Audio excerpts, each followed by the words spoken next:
Hello, welcome to Global Eye. I'm Parikshit Luthra. United States President Donald Trump continues his rhetoric against India. This time, he has taken a jibe at the troika of Prime Minister Modi, Russian President Putin and Chinese leader Xi Jinping, who met at the SCO summit last weekend. Here's what US President Trump posted on Truth Social. Looks like we've lost India and Russia to the deepest and darkest China. May they have a long and prosperous future together. End of quote. President Trump's post was accompanied with a photo of Prime Minister Modi, Russian President Putin and Chinese President Xi from the summit in Tianjin, where they were sharing a lighter moment. Remember, the trip to Tianjin was Prime Minister Modi's first China trip in 7 years and amidst the tariff standoff with the US. The three leaders were seen exchanging smiles and even holding hands at the summit. That's not all. Putin even offered a lift to Prime Minister Modi in his Russian-made Urus limousine when the two leaders were headed towards the bilateral meeting. The trip to reach the venue for their meeting lasted about 15 minutes, but they spent another 45 minutes in the car to continue their conversation. Remember, Russia has been one of India's long-standing allies since independence. Beijing and New Delhi's ties had reached a new low post the 2020 Galwan clashes. Two top Union Cabinet ministers, Finance Minister Sitharaman and Commerce Minister Piyush Goyal, have spoken on the standoff between India and the US. Another question about, the officials of the Trump administration have been using really hurtful language against India. Saying that we are Brahmins profiteering at the expense of, ordinary Indians, or, calling the Ukraine-Russia war Modi's war, or us as Kremlin's laundromat. How do you see all this? I mean, how do you react to something like this? Very much the same principle as I said earlier. It is one thing, it can be hurtful. It is one thing for a foreign government, head of state or an official or anybody to say all that. And the global diplomatic world is astonished that that kind of an expression is being used against India. And that will have people in the diplomatic arena to respond or to deal with. But what hurts me more is when those very expressions are being justified in India. So is there a sense in the government that this could be a slightly longer haul? We hope not, but we really can't leave our exporters high and dry saying it's going to change sooner. We will work with them. Nirmaji, will we also continue to buy Russian oil? Yes, that's been made very plain and simple. Whether it is Russian oil or anything else, it's our decision to buy from the place which suits our needs. Some of the officials of the Trump administration, calling it Modi's war or, a laundromat of Kremlin. I mean, how do you react to this? I mean, are conciliatory noises coming from the other side now? I think there could be either some misunderstandings or some personal opinions that may be reflected in that. I do not think that deters the US and India from continuing to maintain our strategic alliance and partnership. Our friendship is far stronger than a few comments that may be made by a few people. And Randeep Jaiswal, spokesperson at the Ministry of External Affairs, refused to comment when asked about President Trump's latest comment on India, Russia and China. But when asked about Trump's trade advisor Navarro's comments alleging Brahmins benefited from Russian oil, MEA spokesperson termed the comments inaccurate and rejected them. अभी कुछ ही minute पहले अमेरिकी राष्ट्रपति Donald Trump का एक tweet आया है, एक पोस्ट उन्होंने किया है सोशल मीडिया पर. उन्होंने लिखा है कि looks like we have lost India and Russia to deepest darkest China. May they have a long and prosperous future together. President Donald J Trump. इस पर आपकी पहली प्रतिक्रिया. Okay, regarding the post, I have no comments to offer on this post at this. Peter Navarro के comment के बारे में हम लोगों ने कुछ गलत और गुमराह करने वाले कमेंट या स्टेटमेंट श्री नवारो की तरफ से देखा है, और साथ ही साथ हम ये कहना चाहते हैं कि ये हमारे लिए अस्वीकारनीय है. इसको हम अस्वीकार करते हैं. To take this forward, we are now joined by Arun Kumar Singh, former Indian ambassador to the US, Ashok Sajjanhar, former diplomat, and Shashank, former foreign secretary, and Raymond Vickery, senior associate at CSIS. Gentlemen, thank you very much for joining us on the program. Raymond Vickery, how do you see this statement coming from Donald Trump? Is this a jibe at India, or is this his understanding of the present situation? This is how the White House really sees it. Are you seeing maybe a softening of stand against India over the last few days? Well, thanks very much for having me. You know, in order to wage peace like war, you have to have a strategy and you have to have partners. Unfortunately, President Donald Trump does not have either of those in mind. He is a transactional person coming from a real estate background, and everything is a transaction in which there are winners and losers. So for him, it's all right to take some sort of extreme statement in hopes that that will disorient the other person that you're dealing with, and you'll come out on the other end. On the other hand, I fear that this is really a reflection of President Trump's deepest views about international matters, that there is some sort of fortress America which has its own domain and does not need the rest of the world. I think that's a very unfortunate statement. There are many, many ties between the U.S. and India, going from democratic values enshrined in our constitutions to people. Indian Americans are very prominent in positions in the United States, to strategic interests vis-a-vis China. And those are strong ties, and we hope that there will be people with calmer, saner heads on both sides who will see that and not allow this my way or the highway approach of President Trump to be the last word. On the other hand, It seems to me that there must be evaluation in India. Many in India, or some in India, have said, well, we don't need the rest of the world. They reflect the Donald Trump view, only it's Fortress India. And that's not going to get us to peace and prosperity either. So it's a time for reflection and going forward in that mode. All right. Let me get in Ambassador Shashank at this point. Ambassador Shashank, how do you see the statements coming from Donald Trump over the last few days? He's been posting on Truth Social almost on a daily basis since the SCO summit. Clearly, the pictures coming from there are playing on his mind. What possible reaction could we see from the White House when it comes to India in the coming days? Well, there are a couple of points I can make. One is that President Trump does not want to talk against China. He has decided that anything against China directly will hurt the American interests. Secondly, with regard to Russia also, he knows that he would not be able to move the opinion of President Putin. So therefore, the easiest target is India. And that becomes even easier when he has business interests in Pakistan. So Pakistanis have become his best advisors. So what else do you expect? But I'm still hopeful that earlier only people like Raymond Vickery or many other experts on international relations were talking about the values shared by India and USA. But now I find that there are some advisors also to President Trump who are talking in a very positive tone about the bilateral relations and not to disturb this relationship in a very long-term manner. But I think there are a few people who are advising President Trump, and they need to be either made to be quiet or be removed. I think that is the important thing for President Trump to decide. But if he really goes with the advice of only the naysayers and Pakistani advisors, then I'm sure that the period will be much longer for India and USA to come back to a positive trend.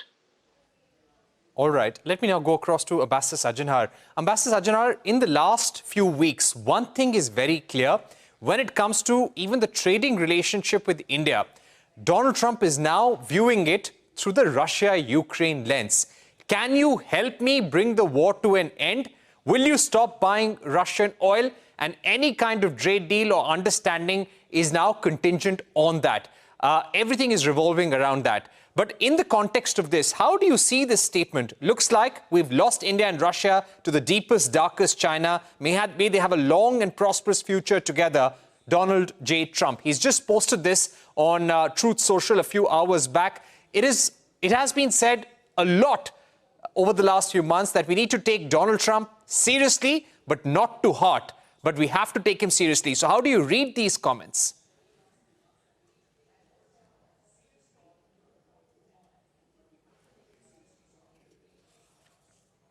All right. Ambassador Arun Kumar, if I can put that question to you till the time we get Ambassador Sajjanhar back on.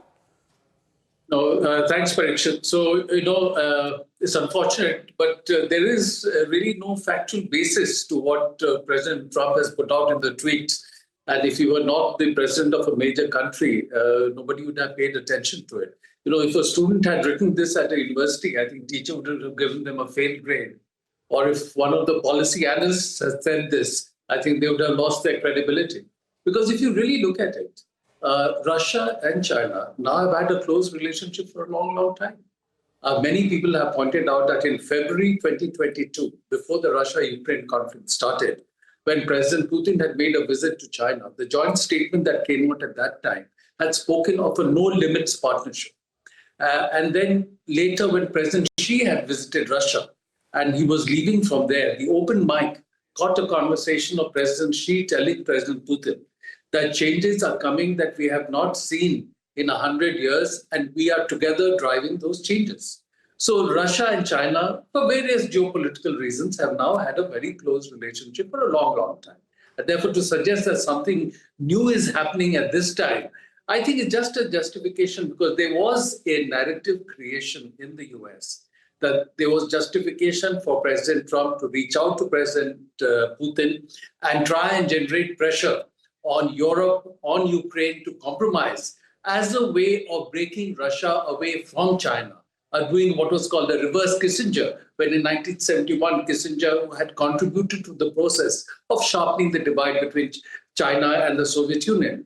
Now, when that is not seen to be working at this stage, there seems to be no imminent progress on the Russia-Ukraine conflict, despite recent meeting between President Trump and President Putin in Alaska. I think he's trying to shift the attention from that failure to suggest that now there's a sudden deepening of Russia and China partnership. Similarly, as far as India is concerned, clearly the SCO summit and Prime Minister's visit to China was not set after the difficulties arose in the India-US relationship since May, because SCO summits are an annual feature. They're planned well in advance.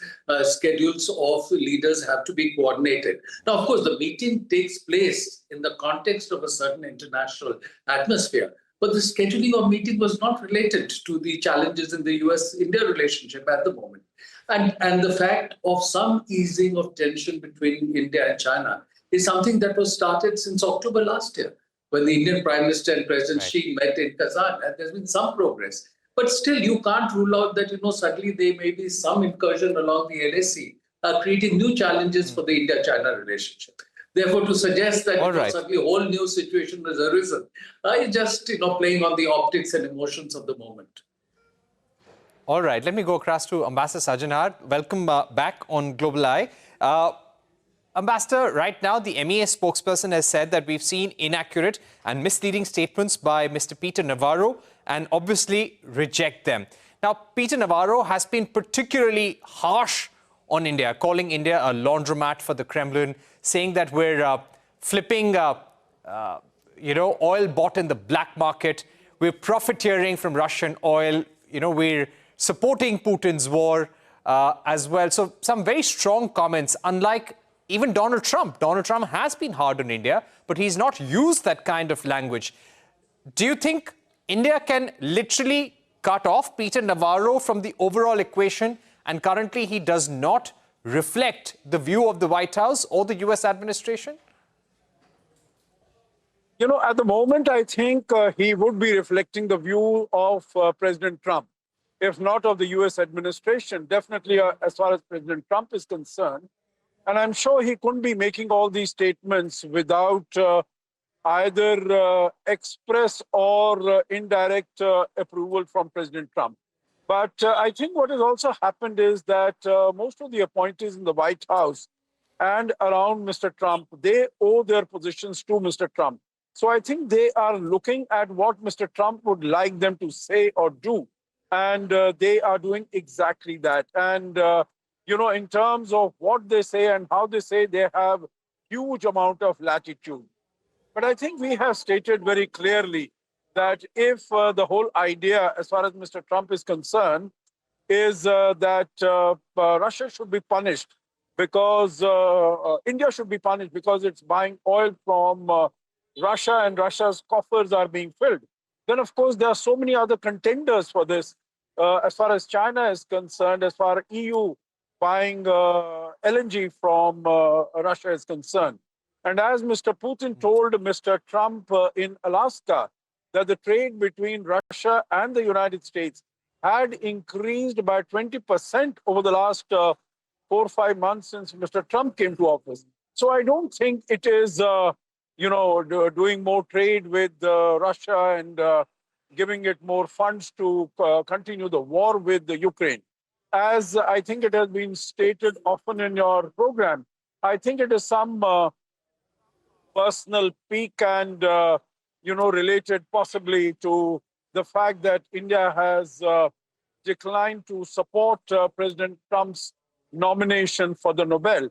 That is what is, it's a personal issue, ego issue, personal pique that is making him do that, because otherwise he would be acting against all the others.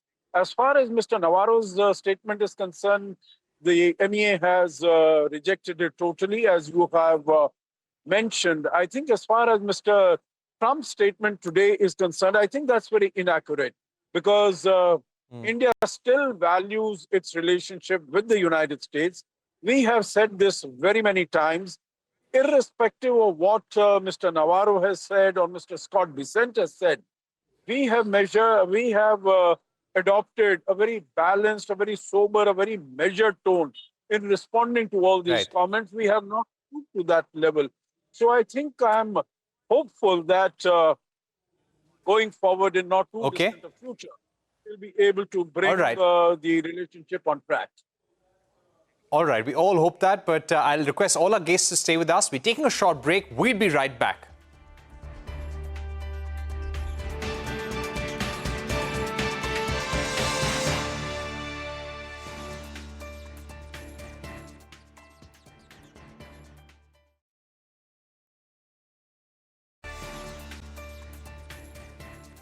Welcome back. You're watching Global Eye, and we are analyzing latest statements made by Donald Trump, who has said, looks like we've lost India and Russia to the deepest, darkest China. May they have a long and prosperous future together. The Indian Ministry of External Affairs has not commented on this statement, but let me take this across to our guests. We have our special panel of foreign policy veterans and diplomats right here on CNBC-TV18. Let me go across to Raymond Vickery at this point. Raymond Vickery, do you expect more US pressure on India in the form of additional sanctions after this additional penalty tariff?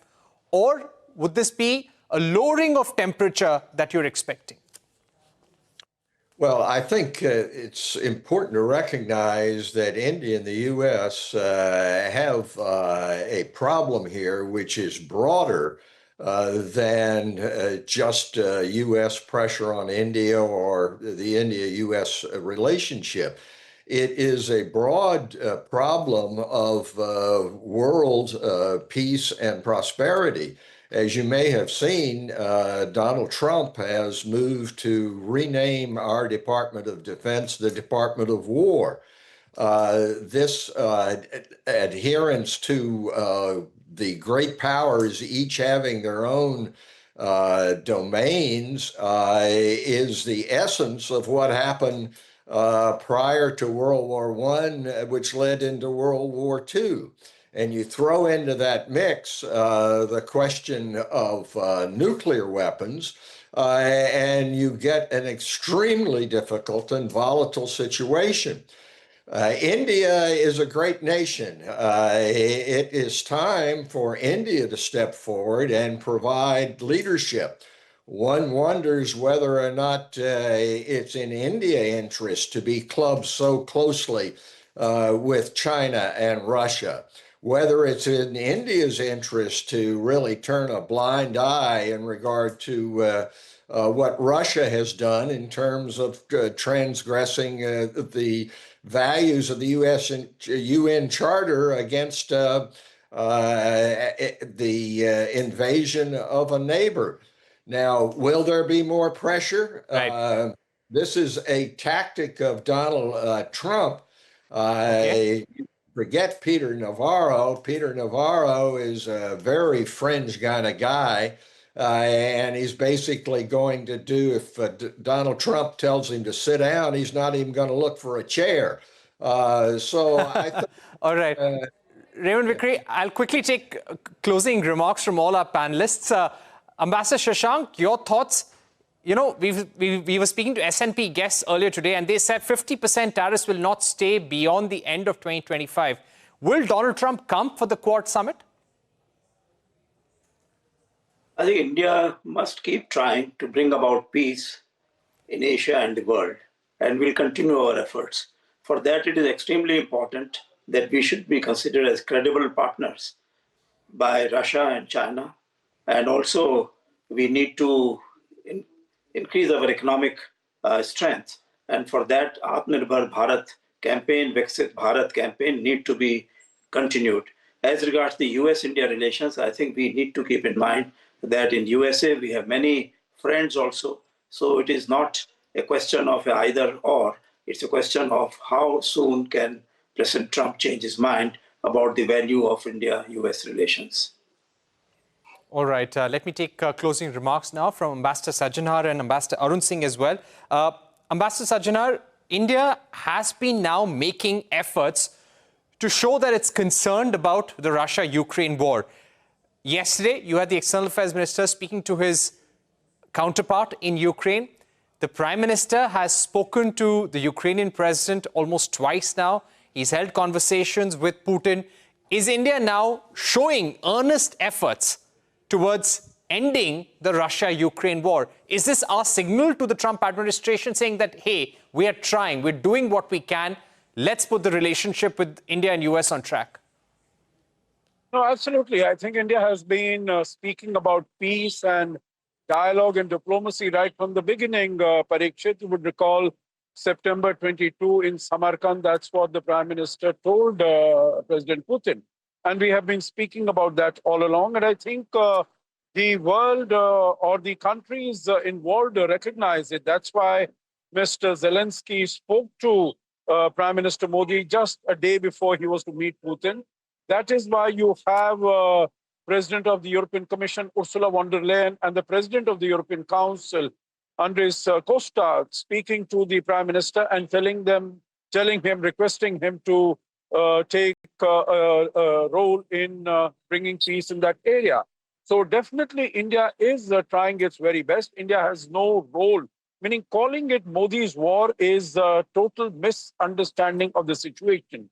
The one last comment I would like to make, Parikshit, also is that what Mr. Trump says that India has been lost to China, it is totally misrepresentation of facts. India is standing its own ground. It's not been lost to anyone and will continue to protect its interests, that is to have peace and tranquility on its border and normal relations with China. All right. Ambassador Arun Singh, anything very quickly? We just have about 20 seconds, sir. Sure. Just to say that despite all the top-level noise, functional level cooperation has continued. Recently, the 2+2 intersessional meeting was held. The defense policy dialogue between the two countries was held. And the Youth Abhyas exercise between the armies in Alaska was held. So that is being sustained to provide a ballast amidst this time of turmoil. So I'm sure we'll come out of this situation. Right. And that's what everyone is saying. Despite trade tensions, the overall strategic partnership remains intact. Thank you very much, gentlemen, for joining us on the program. That's all we have time for. Goodbye.